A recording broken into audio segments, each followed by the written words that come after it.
If I say the word Apple, you say the word Macintosh.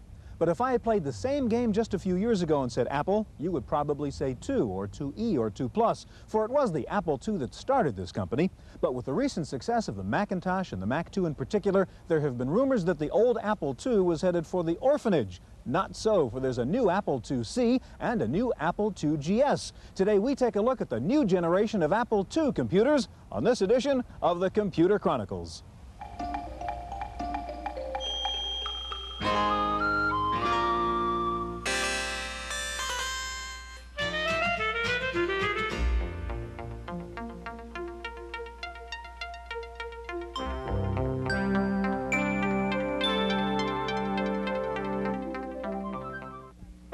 The Computer Chronicles is made possible in part by McGraw-Hill, publishers of Byte magazine, and Bix, the Byte Information Exchange. In print and online, Byte and Bix serve computer professionals worldwide with detailed information on new hardware, software, and technologies.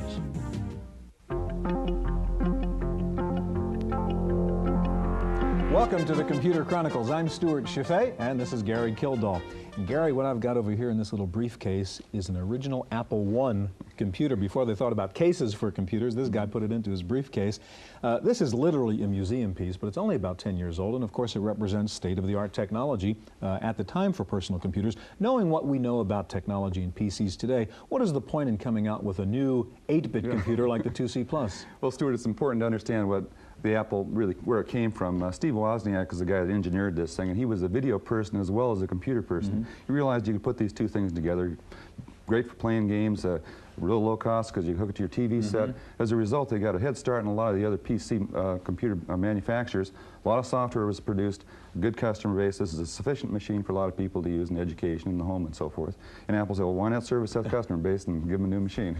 Well, we're going to take a look at that new machine today. It's the Apple IIc Plus, and we'll see how it has improved on its ancestors. We'll also take a look at GS/OS, the new operating system for the Apple II GS, and its new ability to work with a CD-ROM drive. Now, Steve Jobs and Steve Wozniak were the architects of this early generation of Apple II computer. John Sculley is the driving force behind Apple now, and we're going to start out this program by visiting John Sculley in his office at Apple to find out about the company's real commitment to the future of the Apple II. Since its introduction over 10 years ago, the Apple II has proven to be a sturdy and persistent computer with a loyal following of devoted fans. There are now about 4.5 million of them scattered around the world. But company support for the Apple II line, at least in the eyes of its owners, hasn't always been evident, as Apple President John Sculley admits. Well, I think in many ways that Apple II users have felt abandoned by Apple because they haven't heard many messages from the top people in our organization to give them encouragement that the Apple II was important.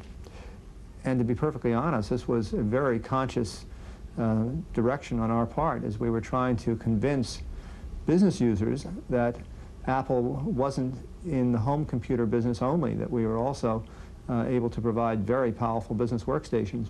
Without the success of the Macintosh in business, we couldn't afford the huge investment we have in research and development and the support of proprietary technologies for Macintosh and the Apple II. Today, the Apple II has become 3 machines, including the little-changed IIe, the colorful IIgs, and the portable IIc Plus.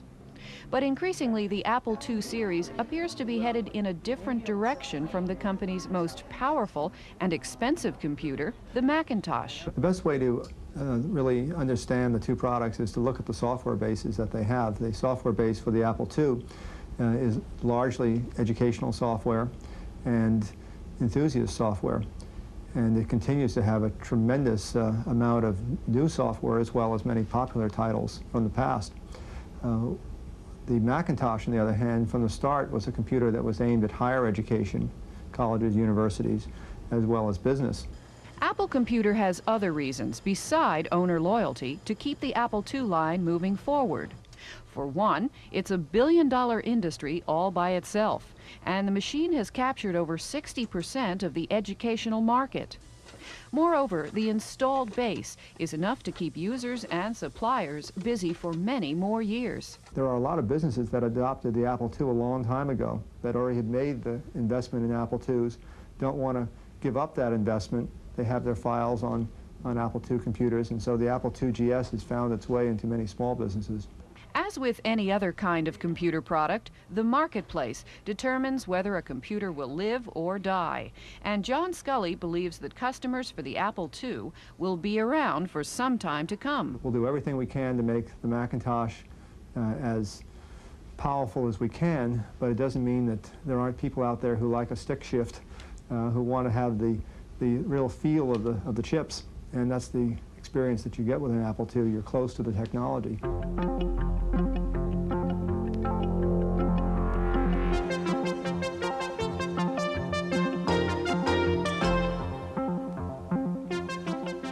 Joining us in the studio now is Laura Kurihara, Product Manager for the Apple IIc Plus, and next to Laura is Bill Cleary, formerly with Apple, formerly with the Apple division of Activision, and now out on your own with Bill Cleary Communications. Gary?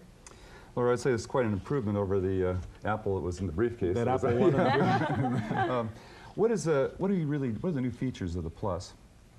Okay, just to start off with, we used to have in the 2C a 5 1/4 inch disk drive, and now we have a 3 1/2 inch disk drive. So what that offers is 5 times the storage capacity and 3 times faster than 5 1/4 accessing your programs.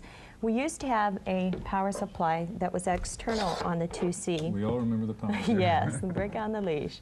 What we've done is internalize the power supply, and it resides right here inside the case. So we've done the obvious changes to the C Plus so that they're obvious, but they were important features that we needed to do to improve the C. Okay, just to be clear, that's not part of the new 2C. No, Plus. it's not. It's the old generation. It's the old generation, and it is gone away. And How about it's speed inside. improvements? Is it a faster processor? Or? Yes, what we have done is we have a custom accelerator chip that is in the C Plus, and what it does is help perform a 4 megahertz operation function for the user.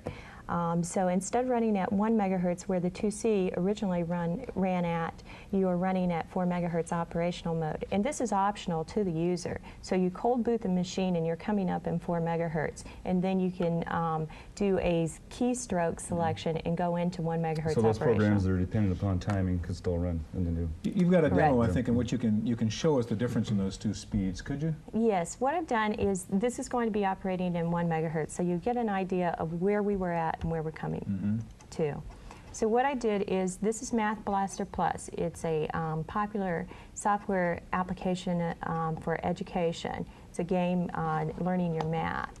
So we'll go into here, and we'll be able to see across here. If you take a look at this little guy running across here, and I turn the volume up, you're going to get an idea of what look and sound of 1 megahertz looks like. Now, if I go in and I reset the machine, I'm going to reset the program into 4 megahertz. While we're waiting for it to reboot, then, you're mentioning the 3 1/2 inch floppies now. Are you concerned at all that, I mean, the whole issue with the Apple II, of course, is the gigantic amount of software out there, all of which is on 5 1/4. Aren't you concerned now that by switching disk formats, that sort of throws out that whole advantage to the user?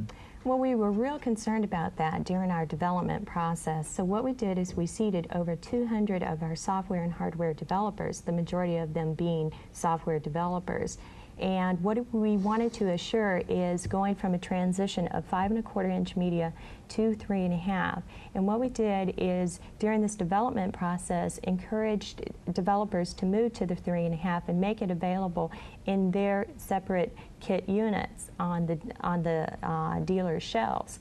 So on the day of introduction, we're real proud of the fact that we were able to announce over 500 software applications available on 3 1/2 inch media in that separate box, so the user could walk in and purchase that software application, walk home, and he'll have its 3 1/2 there without having to send a coupon in. Okay, can you show us 4 megahertz now? Yes. Now we rebooted, and we'll go back into the game portion selection. And we're going to see this little guy running around again. And Yeah, you'll be able to hear watch it him run and at 4 see it. megahertz. Huh? You're right. Get back into here and choose level 1. And here it's obviously Yeah, showing right. you a faster speed. That's 3 times the performance Okay, of the now original. Bill, obviously, I'm not going to buy a new computer to have this little guy run faster. What are the advantages really to the 2C Plus and the kinds of users who would use that, to the greater speed, to the 3.5-inch floppy and so on? Well, I think there's a lot of, the real excitement about Apple's Apple II line, I think over the years, has been the large number of third-party solutions out there. There are products like AppleWorks, which provide, from Claris, which provide incredible functionality in terms of home productivity or even running a small business. There's just a large number, everything from Print Shop, which is really an Apple II prototype for desktop publishing, which actually impacted the high end of the business. The Apple II is just a phenomenal machine, and the real mystery or the real secret about it, I think, can be summed up in a phone conversation, just paraphrasing what happened a few years ago when I was working as a vice president of marketing at a software company here in Silicon Valley, and I was asked why isn't the Amiga going to knock off this machine, and the answer was real simple. I said, I think the Amiga can knock off the Apple II if it does the following things.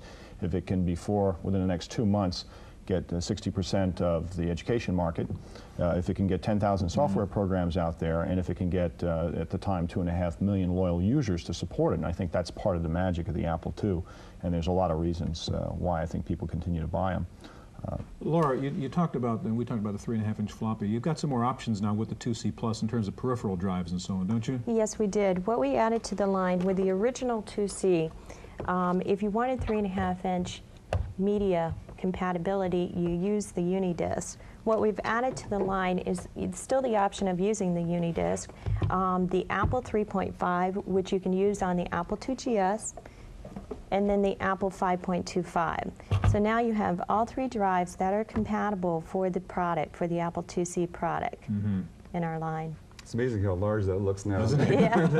The new size disc. Bill, what do you think about the positioning of this particular machine, the 2C Plus? Is that going to be in the same traditional niche where the 2 has been? Well, you look at the evolution of the machines. You now have a GS, which provides improved sound and graphics, and the mouse interface that people are familiar with on the Macintosh computer. I think the difference, I think the 2C makes a lot of sense for people, and I don't know from a positioning standpoint what this means, but for people whose kids may be in K through 12 using an Apple IIe, which is the standard in schools, to go home and to buy for the home an Apple IIc, it makes a lot of sense. It's a logical choice at Christmas time. What's the ideal machine you'd like to see coming out from Apple? Personally, because I have a lot of Apple IIc software, been associated with the machine for 8 years now. The Apple II family of products, not just the 2C. I would say I'd like to see a machine where I could run all the high-end Macintosh stuff and also could run all the Apple II stuff. It's probably an unrealistic dream. You want the Apple Master Machine. The Master Machine was about the size of the 2C Plus there, with a flat panel screen that I could take on plane trips and whatnot. Or if I wanted to run some old II stuff, I could still do that. I think it'd be a fantastic product. I know Apple can't formally comment on this, but what would you think about that? I mean, is it a laptop Apple IIc, you know, battery powered and flat screen and so on? Would that be a sensible product? I think from a cost standpoint, it would be very difficult for Apple to do a product like that. I see the GS as sort of an evolutionary step in terms of giving people the Macintosh interface, but I don't know whether or not, from a cost standpoint, you could do a machine that had a coprocessor that could accommodate both sides of the Apple family. But to me, it would be the ideal machine. You know, personally, I would love to buy one. Okay, Bill, Laura, thank you very much. Now, the Apple IIc Plus is not the only new 2 coming out of Apple these days. There's a new Macintosh 2, the Mac IIx, and Wendy Woods takes a look at that new machine.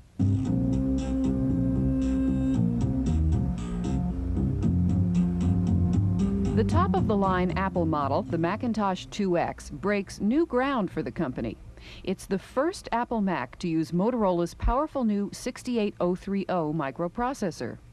It's got a standard memory of 4 megabytes, runs at 16 megahertz, is 10 to 30% faster than the Macintosh 2, and most importantly, is the first Apple product to read and write to the IBM MS-DOS format. The message we get most clearly is people love our technology and they want to use it. And the less painful we can make it for them to transition out of an old technology, the easier it is for us to sell our technology.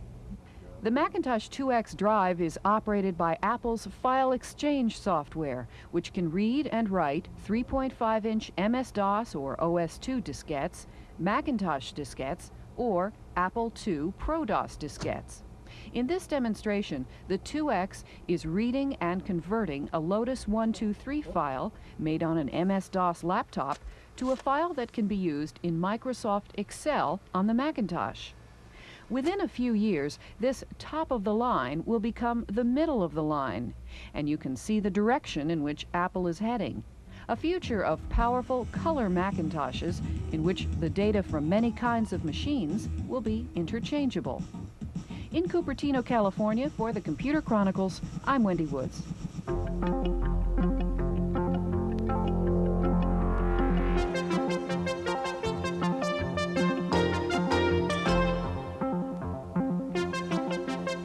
With us in the studio now is Ann Bachtold, product manager for the Apple IIgs, and next to Ann is Stu Roberson, director for marketing with Activision.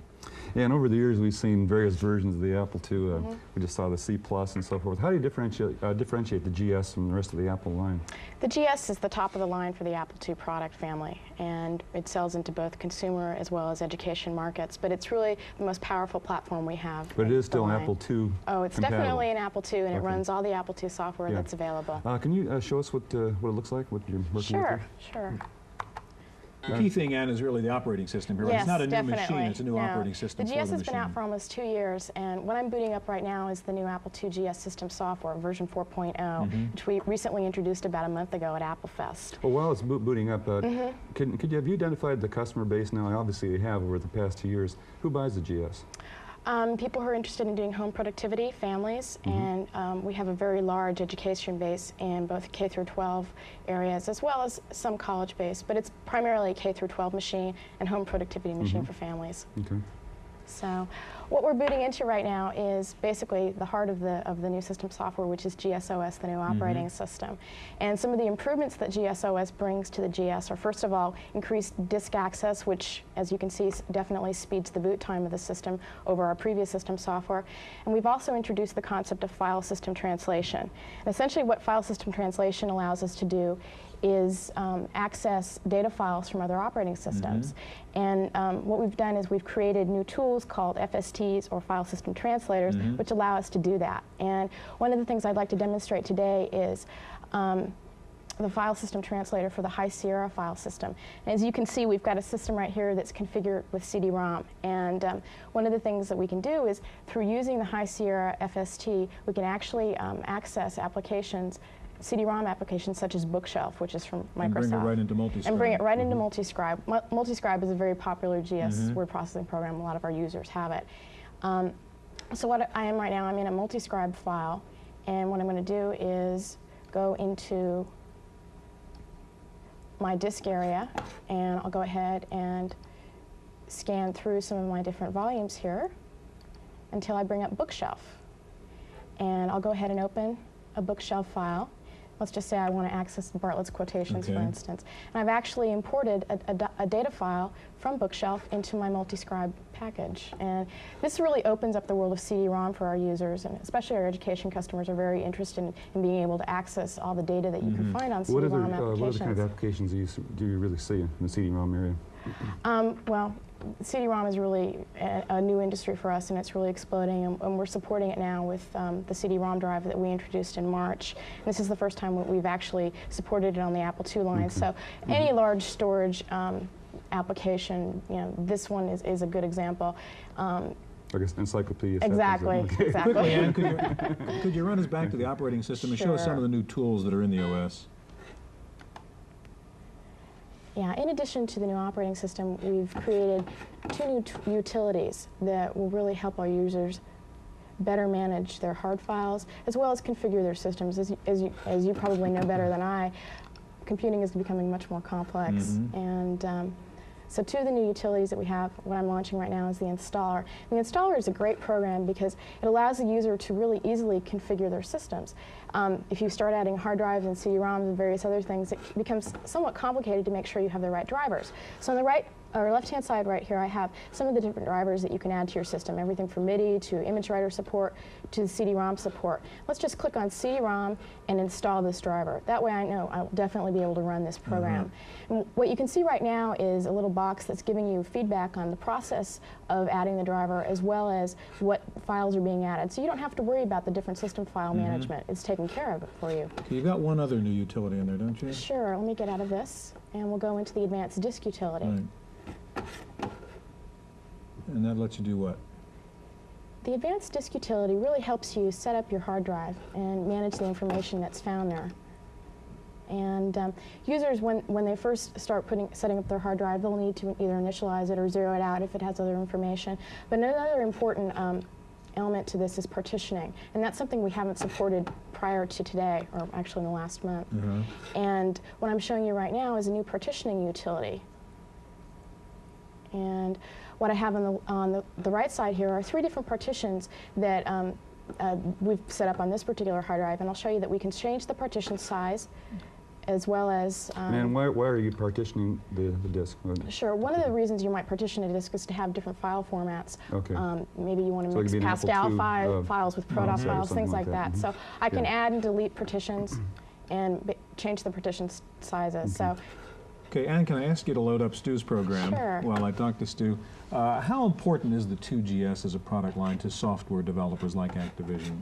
Well, Activision is really dedicated to the Apple IIgs and to that education and home marketplace that Ann had mentioned.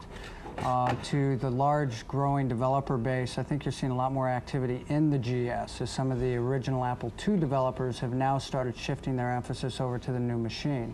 Do you have any idea what the size of that market is now? Right now, there's over 300,000 2GSs installed, and that's growing. We anticipate, as what happened last year, that during the Christmas quarter, they'll sell more Apple IIGSs than any other Apple CPU. Stu, you've got a paint program from Activision, which takes advantage of the graphics of the GS. Describe it and show it to us. Yeah, this is Paintworks Gold, and Paintworks Gold is one of 8 products that we make for the Apple IIgs. Paintworks Gold was derived from Paintworks Plus, which is a 512K version of the product for ease of use and has made its way into many schools. What we're going to take a look at here is some of the advanced features that you can do with the 2GS using Paintworks Gold. Now, the image it's going to load is one that you may have seen. It's the Taj Mahal. And we're going to use 2 features, slippy colors, which is a unique feature, and then masking colors to make the Taj Mahal actually reflected in the pool below. What slippy colors actually allows you to do is define colors for your lasso tool to slip around. So we're going to define all the colors that are used in the sky. Then we're going to choose our lasso tool and select the Taj Mahal. You'll note once I have released this that just the Taj Mahal is selected. This allows you to pick out objects that you want from any painting. Now we're going to go ahead and flip this Taj Mahal around to paste it down below. So we'll just flip it vertically, and now we have our Taj. Now I'm going to move the screen around a bit, so first we'll cut this out, grab our handle. Now let's paste in the Taj Mahal. As we move it up, now we have a perfect reflection. Well, near perfect, because you can see it's overlapping the grass. Well, that's where masking colors comes in. We can actually mask these colors so that you can paint behind them or around them. Show us how you do that. Go ahead and mask some colors here. And I'm going to mask every single color and then unmask the colors that may be in the water. Now you'll note as it has made its selection that instantly the Taj goes behind. In fact, you can actually paint behind the other objects that you see here on the screen. Now the last thing that we're going to do here is just make this a nice sunset picture. And we'll do that by changing the colors.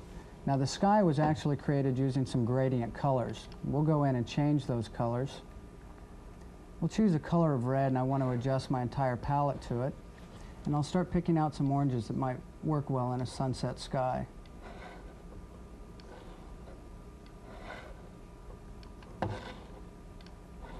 And there you have it. Very nice. Well, that's an impressive product. Stu, thank you very much. It's a nice looking machine and operating system, and thank you. That's our look at the new Apple IIc Plus and the new Apple IIgs. Hope we'll see you here again next week on the Computer Chronicles.